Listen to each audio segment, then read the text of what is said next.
You may begin. Good afternoon, Shoreham, Long Island. It's Chris Valentino from Jackson Lewis.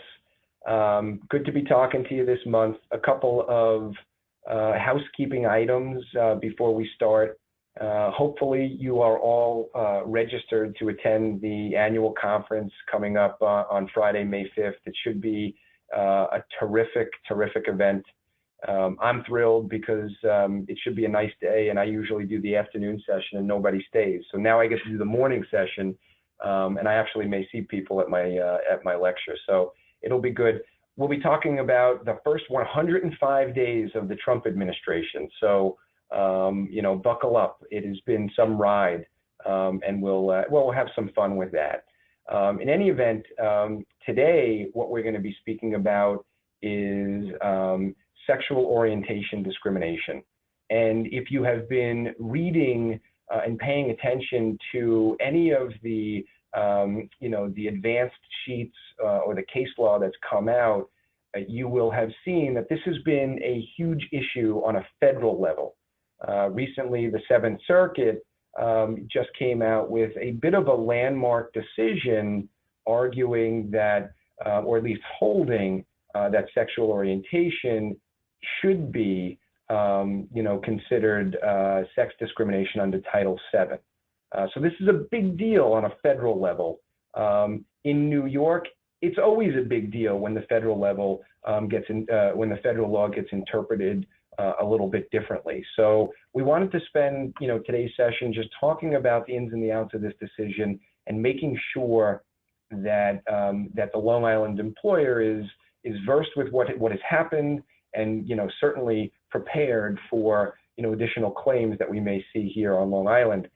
To help me with the program today, Stefania Sannon is one of the attorneys working out of the Long Island office who has been monitoring this issue for us, and I wanted her to walk you through the cases, and then I'll be back at the end with some thoughts on how we can best prepare. So I'll turn it over to Stefania. Thank you, Chris. Good afternoon, everyone. Happy Friday. So as Chris said, there's been a lot of discussion nationwide at the federal level regarding sexual orientation discrimination.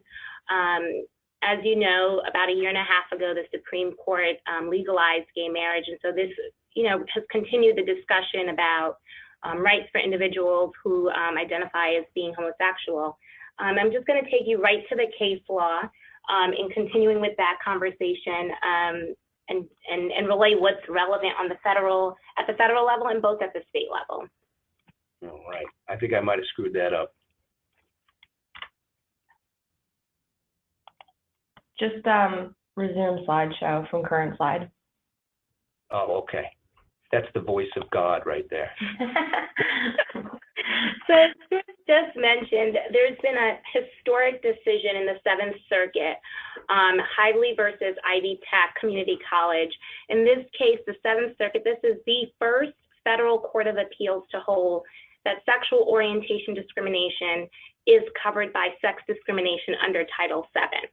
Let me tell you a little bit about the facts here. We have an adjunct professor who is openly gay, and she applied for at least 6 full-time positions between 2009 and 2014.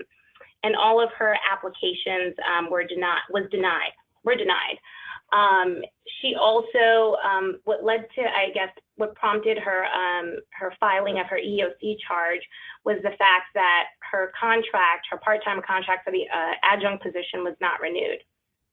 So the court at the lower level dismissed her case outright because it held that, and this has traditionally been the case, that Title VII does not cover, Title VII's prohibition on sex discrimination does not cover discrimination on the basis of sexual orientation. The higher court, which is the Seventh Circuit Court of Appeals, decided differently. And as I said, this is the first federal court of appeals that's held this decision.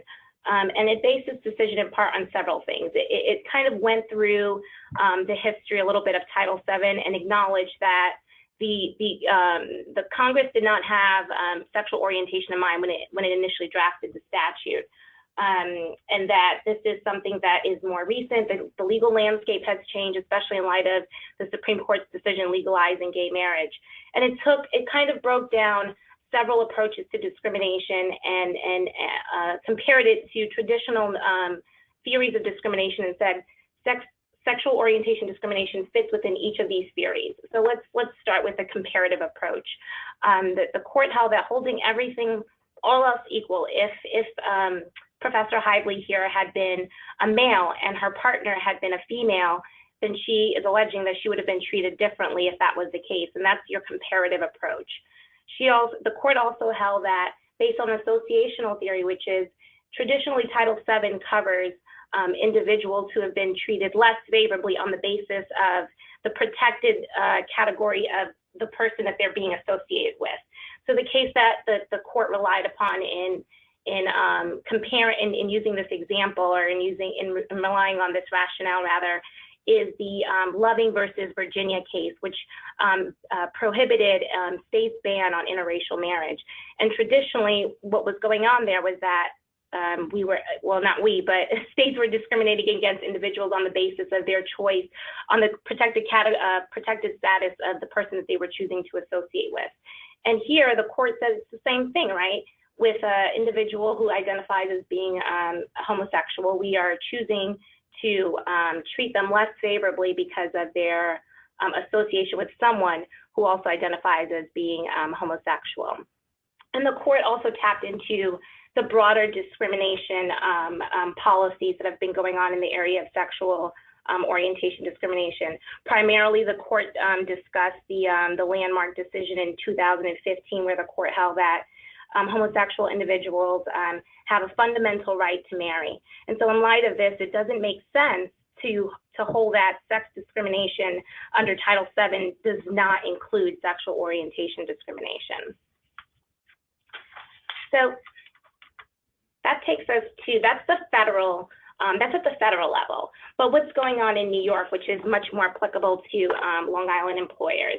So New York State human rights law, which is sort of the state corollary to Title VII, has prohibited discrimination on the basis of sexual orientation for quite some time. So that is the law in New York, and employers have to adhere to that. In New York federal courts, we're seeing a little bit of a different stance. The traditional case has always been that Title VII does not include sexual orientation, sex discrimination under Title VII does not include sexual orientation discrimination.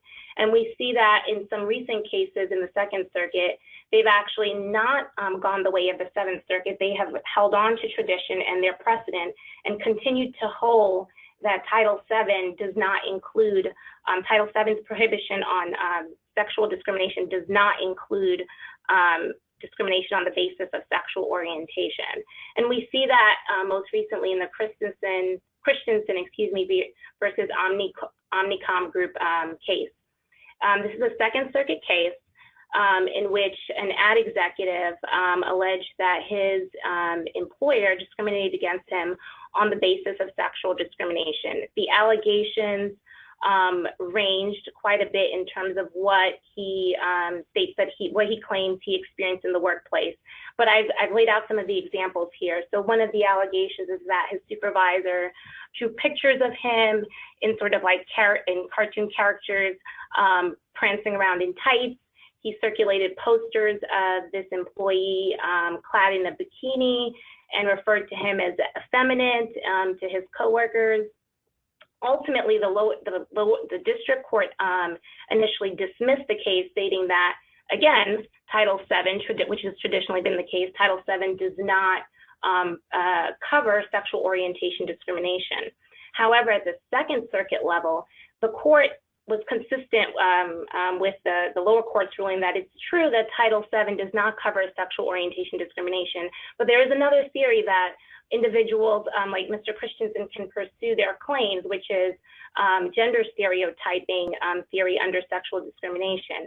So here, part of his claim is that he was treated less favorably because he did not conform to traditional gender norms of what it means to be a male.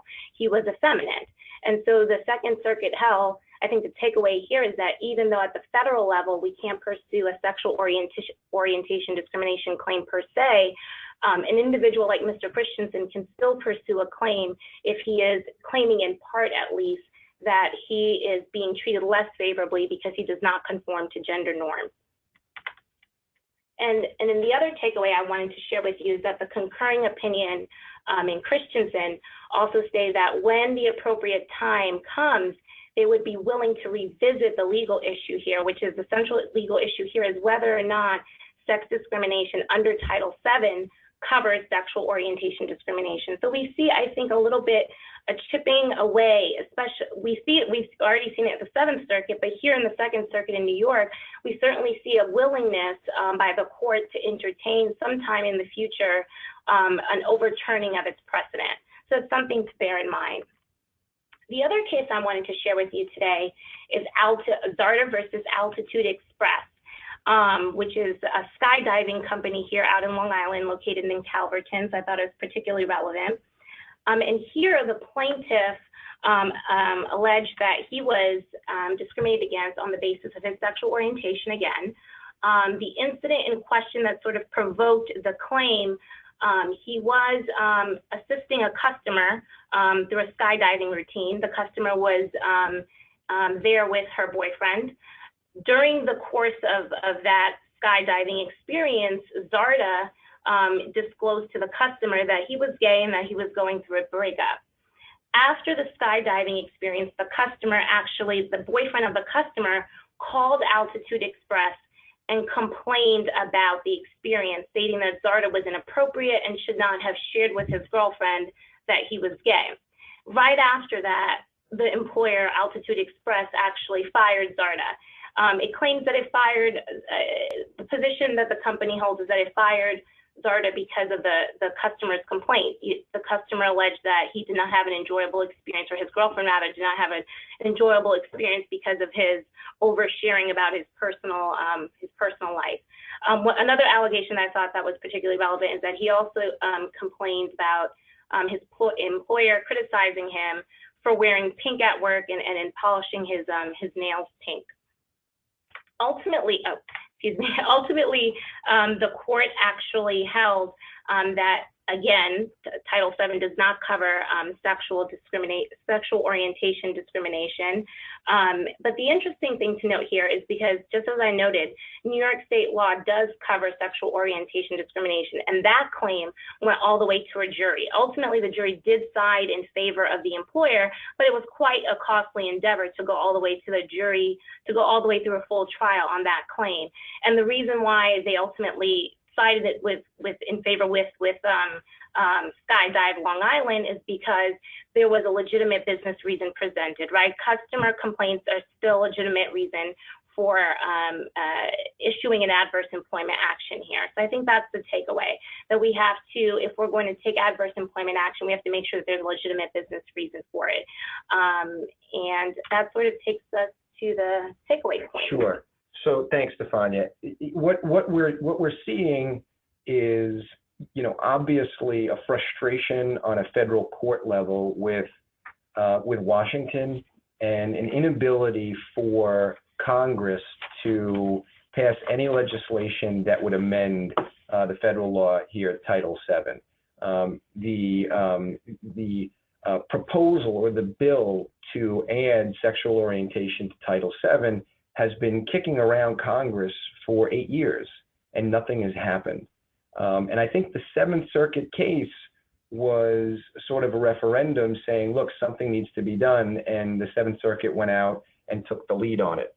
Now, our circuit, the Second Circuit, is basically saying, we don't think that you can add sexual orientation to the definition of sex. Therefore, we're not going to go that far.